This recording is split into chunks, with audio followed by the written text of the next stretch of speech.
Հոմերոսն ասում էր ուր է նա, ով աչքեր ունի ու չի տեսնում։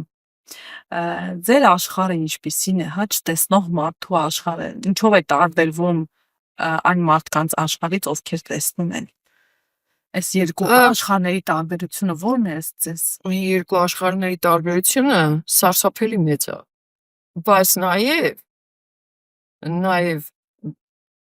կա տարբերություն մի այլ բան, եթե ծնվել ես, ինչ որտեղ լույսը արևը տեսել ես, բնությունը տեսել ես, հետո ես կուրացել, դու ինչ որ չափով պատկերացում ունես, բայց ցավոտը այն մարդու վիճակը, ով որ դա էլ չի տեսել։ Լույսը ինքը հրաշք բան է, արևը հրաշք բան է, բնությունը հրաշք, ծառերը, անտառը, որ գնում ես ամբողջ հայացքդ ընդգրկես, տեսնես այդ ամեն ինչը, դա մի հատ ուրիշ աշխարհ է, մարդու նյարդերը հանգստանում, գնում ես ծովը, նայում են, իրանք սենց անսահմանությունը չէ, ափից նայում են, վայ նավը եկավ, ես ինչ գեղեցիկ է, վայ ալիքներ ես ինչ, մենք այդ ալիքների ձայնով ենք զգում, որ շատ ուժեղ ալեբախություն կա,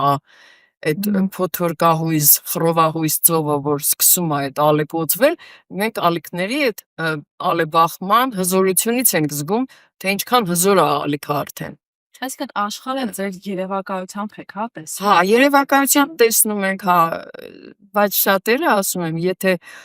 մարդ կա, որը իցնե չի տեսել, նա մի քիչ ավելի է նեղանում նրա սահմանը, ցավալի է դա շատ,